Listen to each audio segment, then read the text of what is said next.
Good afternoon, everyone. My name is Chelsea Petrovic, and I am the MLA for Livingston-McLeod. Thank you to everyone who has traveled here to join us to what I believe is the most beautiful riding in the province. And thank you to our friends at Heritage Acres Farm Museum for hosting us in this beautiful historic barn today. As a proud rural Albertan, I understand firsthand the challenges rural communities are facing. My family operates small businesses and owns farmland in the heart of southern Alberta. And like so many others, we are directly impacted by the increasingly high costs of living. That's why I'm so pleased to be part of this announcement today, which highlights some of the ways our government is supporting rural Albertans across the province through Budget 2025. Joining us today are Minister of Affordability and Utilities, Nathan Neudorf, Steve Young, CEO of the Alberta Federation of Rural Electrification Association, and Randy Taylor, Zone 8 Director of the Federation of Alberta Gas Co-ops, and Gary Houston of Alberta Federation of Water Co-ops. With that, I'd like to turn things over to Minister Neudorf.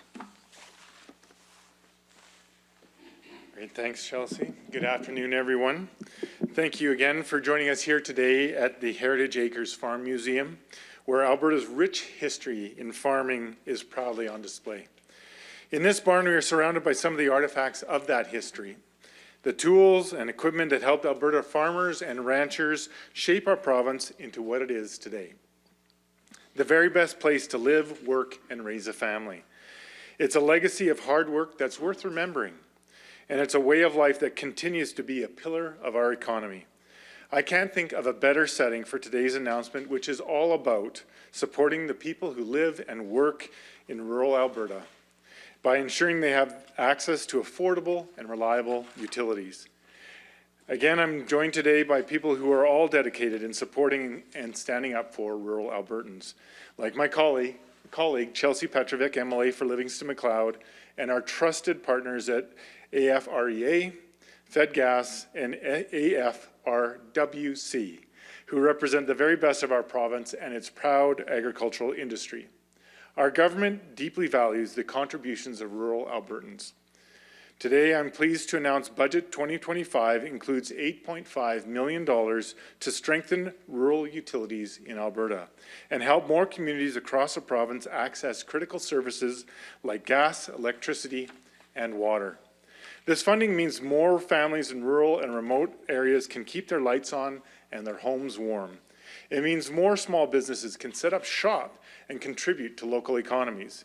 And it means Alberta's agricultural industry can keep putting food on tables here at home and all around the world. Modern farming and ranching can be very energy intensive, and it's a livelihood where reliable access to affordable power is necessary. That's why Alberta's government established the Rural Electric Program to help farmers and ranchers across the province get the power they need where and when they need it. The grants are distributed by our partners at the Alberta Federation of Rural Electrification Associations, an organization that dates all the way back to 1950, at a time when farmers and ranchers worked together to bring electricity to rural communities. It's a part of our history that I think every Albertan should be proud of. And I'd like to think that Rural Electric Program builds on that proud history for a whole new generation of farmers and ranchers. With this funding, we're also helping rural communities expand and update their natural gas infrastructure. And everyone knows that heating your home or business during Alberta's cold winters is not a luxury, it's essential, no matter where you live in the province. In fact, some spring days like today need a little bit of heat as well. That's why the Rural Gas Program is helping more Albertans access reliable and affordable home heating. Since 1973, we've distributed nearly $500 million in funding through the Rural Gas Program, helping build the largest rural gas distribution system in the world right here in Alberta. And I'm proud our government is continuing to carry on this proud tradition. While the success of the Rural Gas Program means more and more Albertans have access to natural gas for home heating, there are still some rural and remote areas of the province where energy options are more limited. Albertans living in these communities rely on alternative fuels like heating oil or propane and face even higher heating costs than the average Albertan. That's why our government is providing direct financial relief to Albertans in rural and remote areas without access to natural gas. The remote area heating allowance was first established more than 40 years ago. And every year, with the help from our partners at the Federation of Alberta Gas Co-ops, this program helps about 2,000 households lower their home heating bills. For those families and communities, we know this program is a lifeline during our harsh winters. And finally, I'd like to talk about our rural water program, which was just established last year. The Rural Water Program supports water co-ops across our province, ensuring members have access to modern water systems that are safe and reliable. I'd like to thank our partners at the Alberta Federation of Rural Water Cooperatives for all their hard work in helping launch this important new program. And each of these programs addresses a critical need in our rural communities, whether it's power, heat, or water. Together, these programs are making a real difference for families and businesses, building stronger communities and stronger economies throughout rural Alberta. I'm proud to be part of a government that's taking real action to address the challenges facing rural Albertans so they can continue to play a vital role in the prosperity of our province. So thank you, and now I will turn the mic over to Steve Young with the Alberta Federation of Rural Electrification Associations. Thank you very much. It is truly my privilege to be here and represent the Alberta Federation of Rural Electrical Associations. Alberta's rural utility co-ops actually represent the true definition of affordability, delivering reliable power, water, and gas to rural Albertas. And we were truly privileged to help work with the province and partner with them in delivering the Rural Utility Grant Program that gets the growth in people who live and work in rural Alberta and who continue to put food on the table and for Albertans and internationally. So we want to really thank the ministry for continuing to support this program and expand the program and recognize the affordability element of rural Alberta so we can continue to turn on the lights and turn on the water and the gas and heat when we need it in a reliable way. So thank you very much.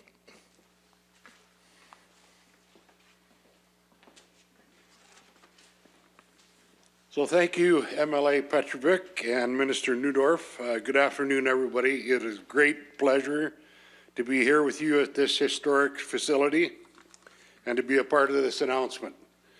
My name is Randy Taylor. I am the South Zone Director with the Federation of Alberta Gas Co-ops, now known as FedGas. FedGas was incorporated in 1964 to offer a wide range of benefits and services to its members.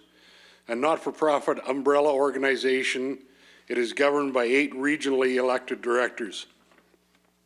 As an organization, FedGas is dedicated to strengthening and supporting Alberta's rural natural gas utilities.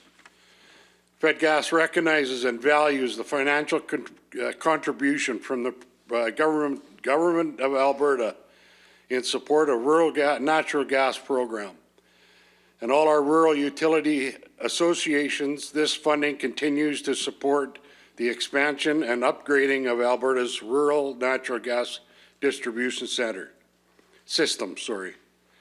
Alberta's natural gas system is unique, as Minister Neudorf alluded to, and is the largest of its kind anywhere in the world.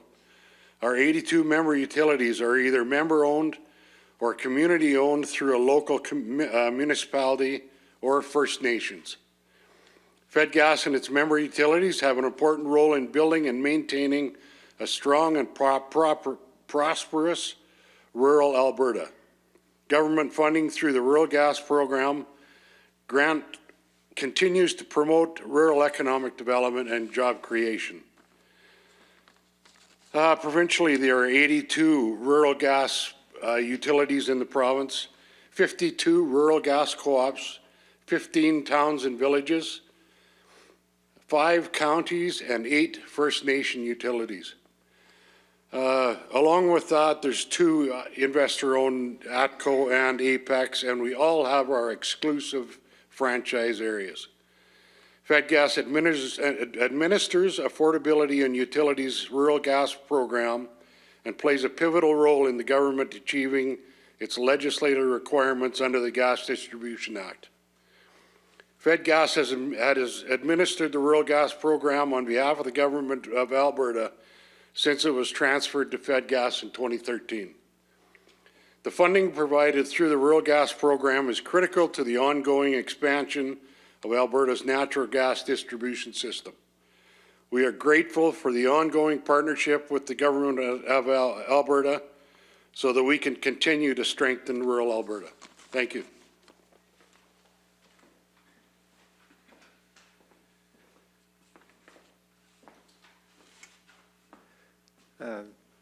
Good afternoon, Minister Neudorf, MLA Petrovic, ladies and gentlemen. My name's Gary Houston. I'm the chair of the Alberta Federation of Rural Water Co-ops. There are about 170 rural water co-ops in Alberta, providing water safely and affordably to rural communities from Peace River to Milk River. About 100 of these are members of our federation. But I think you have to admit that's a lot of water co-ops.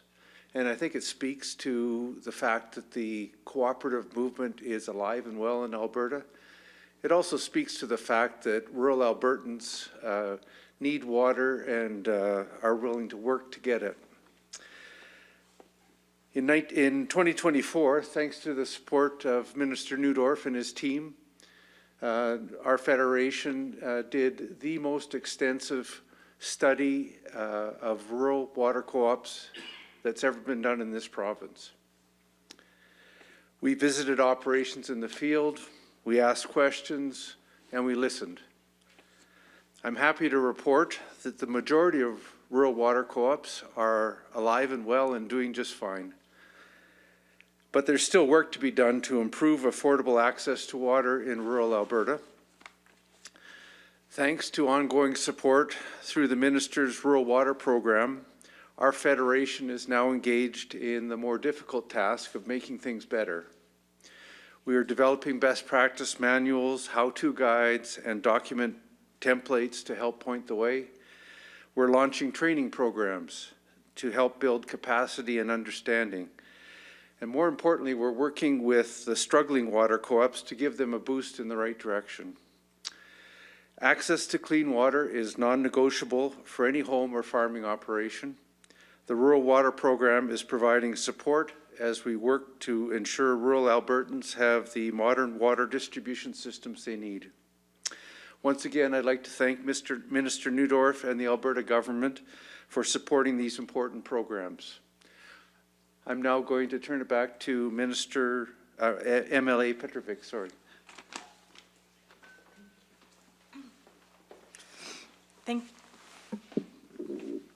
Thank you so much for those remarks, and to the Minister for this excellent news. I know this funding is going to make a meaningful difference for so many rural and remote Albertans, their families, and their businesses. So thank you again to everyone for being here today. I'll now turn things over to Press Secretary Ashley Barrett to moderate the media question and answer. Thank you. All right, that concludes the formal portion of the program this morning. Thank you to everybody who made the trip out here or who is tuned in online. Reporters will have one question, one follow-up. I ask if you could please state your name and outlet and who your question is for. We do have representatives from all the people who spoke today on hand to answer questions as well. We'll start with questions in the room. If you could line up at the mic over there. Yes, thank you. My question is for Minister Neudorf. My name's Jordan Prentice. I'm with Global Lethbridge. Minister Neudorf, many rural communities struggle not just with affordability, but with infrastructure gaps as well. Beyond this funding, what long-term strategies does the province have to ensure reliable and cost-effective utility services in these areas? Great. So this funding is key to begin that and provide that stabilization, which is why it's so important for our announcement today. But beyond that, we're continuing to work on restructuring our electricity market and upgrading our transmission regulations so that we have stable, reliable, and affordable utilities all across our province, no matter what future the future might bring. We have a tremendous amount of generators and transmission companies, distribution companies within the province. We're very proud to have a free market in that area, but it does need to continue to establish and grow so that we can face tomorrow's needs and demands that may come as we grow in population and add new and diverse industries. And that work is being undertaken right now between my ministry and the Alberta Electric System Operator and all of our private stakeholders. Perfect, thank you. No follow-up. All right, we'll go. Is there another question in the room? Yep. Landon Hickok with Bridge City News. I just wanted to ask if there was any thought or any funding set aside specifically, if that's going towards rural First Nation communities and reserves. Yes, there is additional funding in a number of different streams to help our First Nations and make sure that they attain both economic security and energy security. They often go hand in hand. We are working it's part of my mandate letter to make sure that we provide natural gas to those communities so they can further those goals and initiatives. I don't have those numbers right at my fingertips, but we do provide that. And we work very closely with the Ministry of Indigenous Relations and the Alberta Corporation for funding for First Nations so that they can be owners of a lot of those projects within their own communities as well. So there's a number of streams that we're working on there, and that fund is backstop of up to $2 billion. So we've made sure that there's funding available and ongoing funding to sustain these, and then it provides that opportunity for economic security for the nations. And I have one follow-up question. A few months ago, the government of Alberta announced they were going to put in, I believe, quote me if I'm wrong, $3 million into the exploration of more groundwater sources in southern Alberta. Has there been any progress in finding any sources into making this decision today? I would have to defer that to probably the Ministry of Environment, who is governing all water issues. I know we've funded that. I'm not sure where that report is. Obviously, in the south here, water is a precious resource. We want to make sure that we capture spring runoff, which is why we've invested almost $1 billion to expand and strengthen our irrigation within southern Alberta. But we also have to make sure that in storing that water, we have the ability to live up to our obligations to neighboring jurisdictions to allow for the flow through of the right amount of water. That's why instead of just losing that resource as it flows through in the spring, we capture as much of it as we can, use what we need, and then pass on what's our obligation to those agreements. So I have to get back to you with further details on that, but thanks for the question. Thank you. All right, now we'll move to questions from the phone. Operator, please put through the first caller, please. Your first question comes from Catherine Grakowski of Alberta Today. Your line is already open. Thanks, and apologies to everyone. There I am writing about it, but I have some off-topic questions. So the Office of the United States Trade Representative 2025 National Trade Estimate Report actually named Alberta's electricity market as a hindrance to trade, and specifically an energy market for Montana's energy producers. What conversations have you had with your counterparts in Montana about this issue? This is a bit of a long-standing issue and one that we are continually communicating with them and working with our ISO to resolve. At this point in time, we don't treat generators in the U.S. or any other jurisdiction any differently than generators within Alberta. And any decisions made by the ISO, the Alberta Electric Systems Operator, has to do with reliability of our grid, something that we've been undertaking at least for the last 2 years, as we've seen a significant imbalance in the generation capacity within the province. But we're moving towards strong resolution and strong directives to make sure that we answer system reliability both today and into the future. Did you have a follow-up? So when you're looking at that redesign of the market of the transmission development policies, will you be doing anything different as a result of these complaints? Are you looking at more interties with the U.S., fewer interties, changes to policy? What's going to be changing, or what's on the table? Well, not all the decisions have yet been made, so I can't speak to the future of those decisions, but I can say that system reliability and greater interconnectivity are pivotal and a priority of our government to make sure that we are less islanded than we have been in the past, and we continue to work with all of our stakeholders to find the most reasonable and appropriate and cost-effective solution for that. And I believe that we've already directed the ISO on a number of issues to make sure that the existing interconnections are repaired to the same or larger size than they currently exist, and they get to the fullest capacity possible in as quick a time manner as possible as well. So it's a constant topic of conversation, and we are doing what's best for Alberta and what's best for our trade relationships with our neighboring jurisdictions. Operator, please put through the next caller.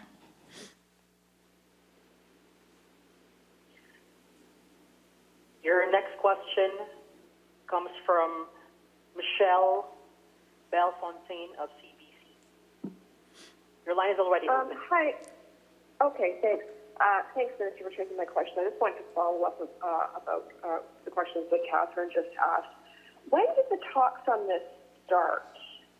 How long has this been an issue with the United States?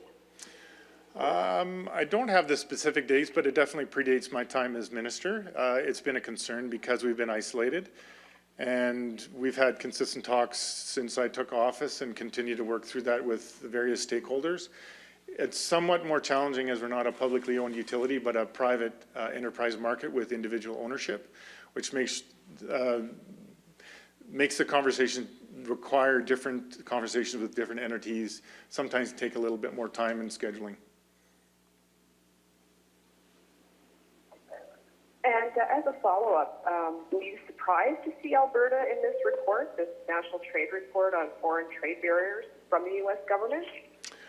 Not surprised. We've known of some entities that have raised their concern at different levels of government across the United States, and as we've been communicating with those entities as well, they made us aware that they were in those discussions. So this is not a surprise. It's something we've been working on consistently over I'd say the last year. And again, our system and our obligation to Albertans is to make sure our system is reliable, affordable, and safe, and we continue to work in that direction. Operator, please put through the next caller. Your next question comes from Jack Farrell of the Canadian Press. Your line is already open. Hi, Minister. Sorry, same topic. I guess I'm hoping that you can dumb this down for me. But do you think part of the U.S. concern here is that the actual amount of electricity Alberta imported from Montana has dropped rather significantly over the past 2 years? It's possible. I think we all have concerns all across North America, around the world, about reliability, as we've seen different generation trends come about. Reliability has become more and more of a topic. And last year, Alberta went from a net importer to a net exporter, so obviously there's been a change in that.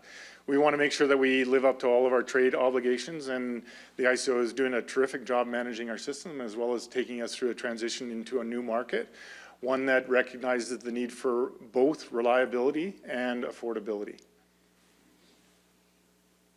And then as my follow-up, so in July when you wrote a letter to Mike Law, who's now no longer with the ISO, but you had written about, the overhaul, and one of the bullet points you had was, it says, allow the price of energy to be determined by the strategic offers of market participants. So in my mind, that includes Montana.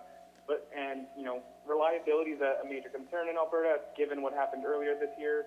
But how does, kind of like the threat of tariffs and Canada's now shaky relationship with the United States kind of play into this? You wrote this letter before we even, considered tariffs, and now it's Liberation Day, so to speak. So I guess, how do we rectify this? So I believe, and I believe our government does as well, that we should have good policy and good direction for building a marketplace within Alberta that is made with decisions based on things that we need: generation, mix and type and balance, reliability and affordability. And once we have that good structure in place, then we can address the potential of tariffs and what they may or may not look like in the present or the future. But I think it would be a mistake to develop a market structure with that embedded into it, because tariffs may come and go, governments come and go, those kind of things. So first off, we want to make sure we build a good competitive market that serves the needs of Albertans. Secondly, if our government still is faced, or our country is still faced with tariffs from the United States, we can make those actions secondary to that, but I don't think it should be embedded within the system that we're developing and designing right now. All right, and that concludes today's press conference. Thank you. Thank you, everyone.